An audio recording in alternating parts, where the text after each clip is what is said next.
Hello everybody, welcome to my first YouTube video tutorial. In this video I'm going to be talking about drums, specifically drums for EDM, house, trance and any other mainstream electric music. Now you're probably thinking there are a lot of videos out there talking about drums for dance music, and that is because they are so important in dance music, as along with the bass they create the foundation of the track, so it's vital you get these right from the start. So I think it's important that that's where we start with these videos. So, why is my video different to others out there?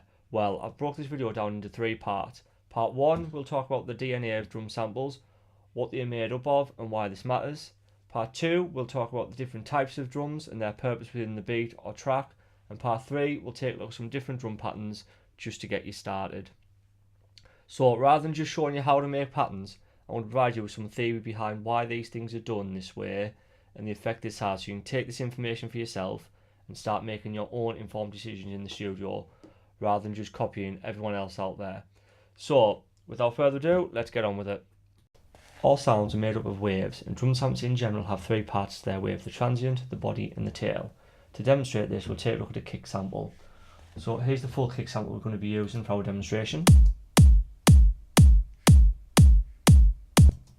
Cool. The transient of a drum hit is a short burst of energy generated when the drum is hit. This quick ramp up of energy is what creates the initial hit of the drum sample. The transient of the drum hit is the part which cuts through the mix. So I'm going to mute our full kick here and just play the transient for now. There you go. The body of a drum hit is the size and impact of the sample which creates the main sound or character of the hit. So this is our kick's body. The tail of a drum hit is the final stages of the sound as the energy fades away. This is important for the length of the sample. If the tail is too long, it could cause problems in the mix by affecting other sounds, but if the tail is too short, it could sound abrupt and unnatural when the sound ends. So here's the tail from our sample. So as you can see, these three parts make up a full sound. It's the same kick we've been using, just been cut up into different sections and muted. So just to show you again, this is the full kick. And this is the individual parts: transient first, add the body, and then add in the tail.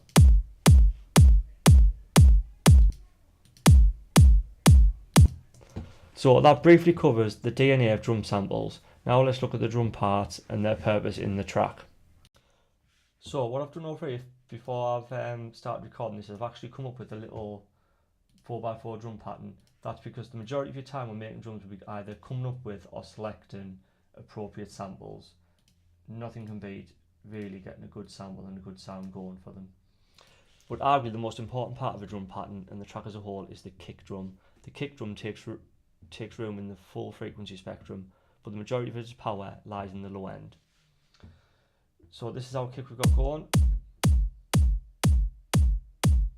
The low end of a kick, between 20 and 120 Hz, contains the sub-frequencies, and these are the frequencies that gives the kick its power and allows it to come through the club speakers and really gets things shaking and going. So I'm going to put up a little EQ and just highlight some of them frequencies, and if you've got good decent headphones in or listening on studio monitors, hopefully you're going to be able to hear how we affect that power by boosting it. Just change that to a bell filter.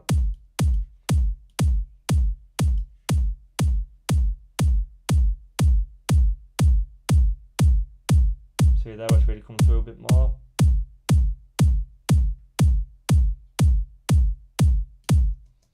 Brilliant.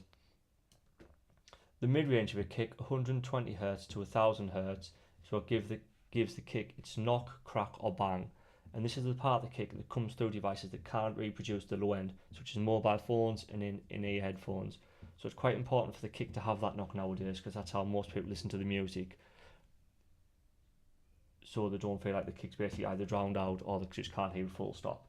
So again, I'll play it through. I'll just get this to about 120, and again I'll boost it, let you have a listen, see if you can hear that knock coming through. You should be able to hear this on most devices.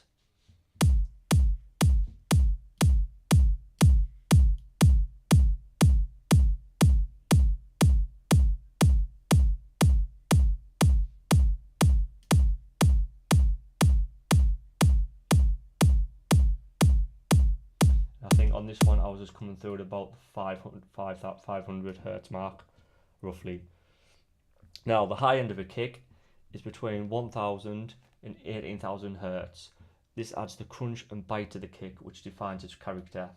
So again, I'm going to get to the 1000 hertz. There we go, play the kick, and I'll highlight this a little bit, and hopefully again you'll be able to hear the difference.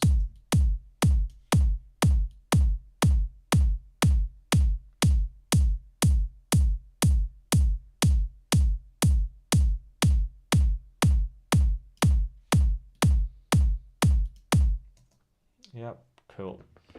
So the purpose of the kick is to provide the heartbeat of the track, and it's used to keep the time of the track, and it's the part all the other instruments are based around in terms of the timing of the track. So very important for you to have, obviously. Now, the next part we'll look at is actually the snare. The snare drum sits in the mid-range of the frequency spectrum. The low end of the snare, up to 350 hertz, is what gives the snare its body and power. So this is our snare just to start off with. So again, if I pull the EQ up, start roughly here and go up to 350 hertz, you should be able to hear the body change slightly as we get to the ideal frequency.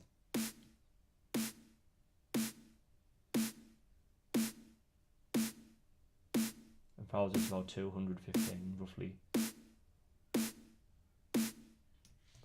Yep, cool. The snare's upper frequencies, 1 to 4.5 kilohertz, is what gives the snare its crack. And it's that sharp attack that provides the snare's definition, and the high end of the snare above 4.5 kilohertz is what provides the snare's presence and allows it to come through the mix.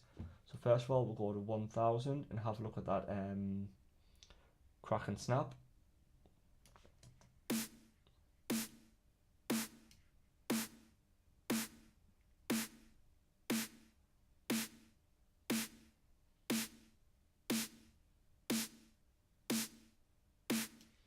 And last but not least, we'll go to the 4.5 kilohertz, sorry, and have a look at that, the snare's presence.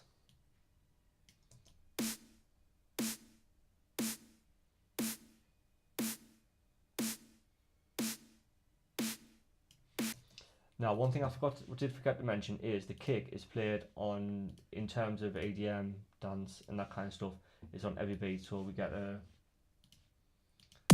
2, 3, 4, 1, 2, 3, 4, and that's what's torn out in the heartbeat of the track and the timing of the track.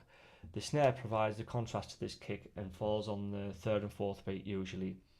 The kick and snare create a back and forth feel to the beat, and this back and forth is what listeners move to, dance to, and nod along to.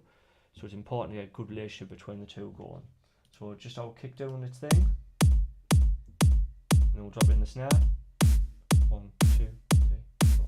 1, 2, 3, 4. Already provides some kind of little movement, hopefully moving along too. Now the clap drum sits in the mid-high range of the frequency spectrum and is used to add body to the snare, kick, or both. A lot of the time it's just added to the snare, but sometimes if you want a little bit of extra energy or you just want to add some more body to your kick, you will add it on the kick as well. So in the instance here, I've got it on the 2 and 4, but we could also put it on the 1 and 4, and I'll show you the difference in that, what difference that makes as we go through it. So again, just the kick and snare by itself. I have the clap in now. Yeah, and like I say, if we highlight these and then move them on, so it's also on the kick.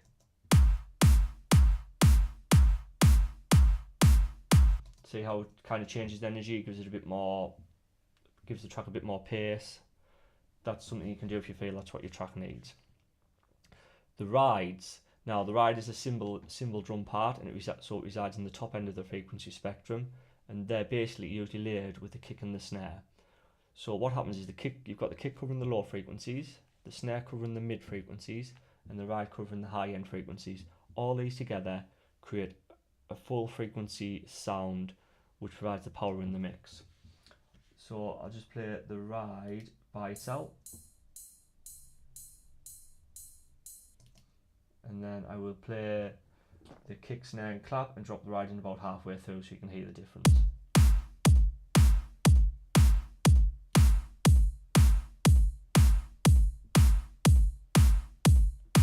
Yeah, so we've got all them different frequencies going on, all the power there, everything.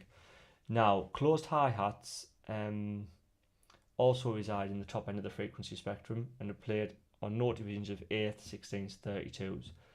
In this case, I'll put on every other 8th, and all the closed hi-hats doing are basically adding movement to the beat by breaking up the rigid feel of the kick and the snare.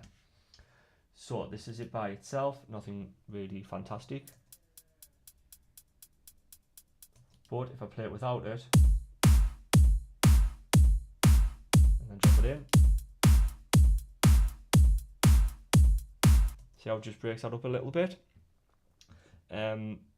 Open hi-hats. Now open hi-hats, again, it's a similar instrument, so they reside in the top end of the frequency spectrum, and they're usually placed on the offbeat to fill the spaces between the kick and the snare hits. So this is our open hi-hat. Without it, and in. See how it's just filling those spaces nicely. Now the final element for our basic beat would be a crash. The crash also resides in the top end of the frequency spectrum and is used at the start of a drum loop to signify the start of a new drum pattern or the start of a new section of a song. A lot of the time people will also add a reverse crash at the end of the drum loop or the end of a section, and this is basically to let the listener know that this passage or this loop's ending and a new one starting. Think of it as a full stop on a paragraph in sentences. So here we go.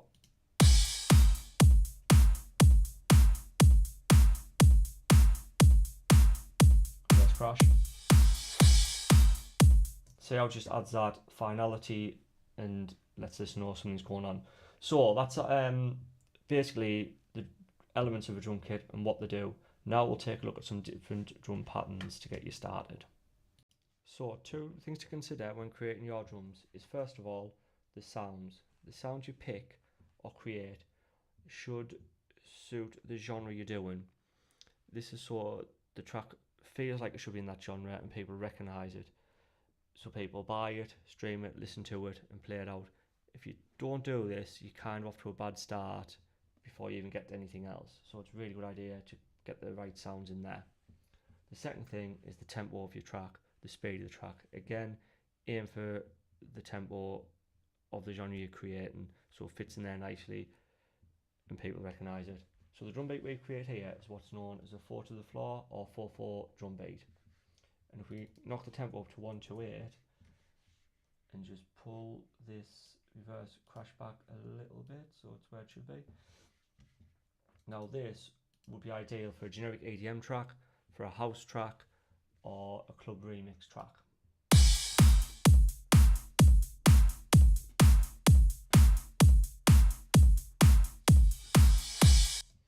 If we ramp it up to 140 and then again just move the crash back where it should be, it now would be ideal for a trance track.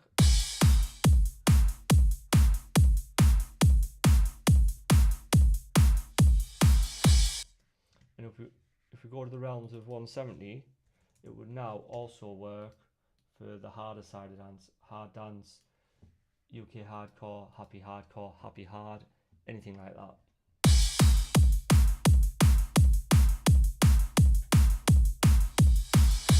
So as you can see, from one drum beat, just by changing the tempo, we potentially got a drum pattern to work in at least 3 genres. For now, we'll just knock it back to the generic 128 and put this crash back where it should be. Now, you will hear a lot of people, or some people, talk about halftime drums.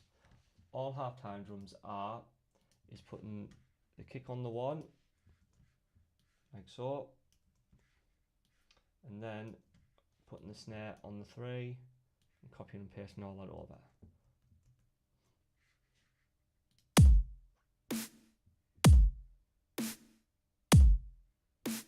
Now you hear the snare sounds a little bit weak there, so I'm going to add the clap just to add that little bit of body to it, hopefully.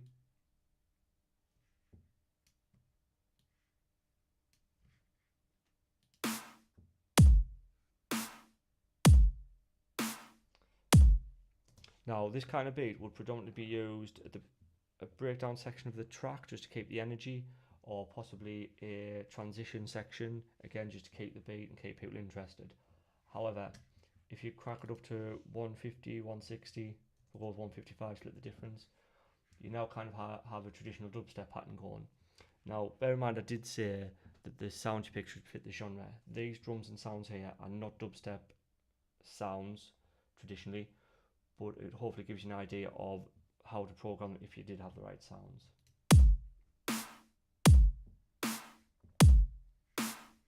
We could also have the hi-hats going over there, and the ride. Again, the ride just had that little bit of energy, high energy that is.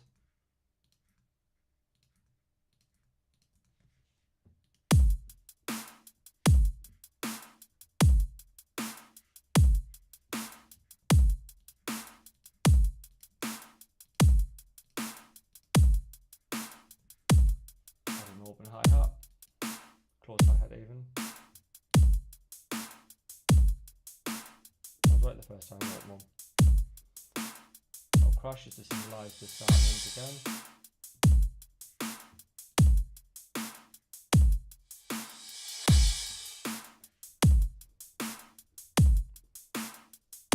So there you go. That's just a couple of drum patterns to get you started. Obviously, as this series goes on, I'll talk about different genres, pick some suitable samples and go through them with you.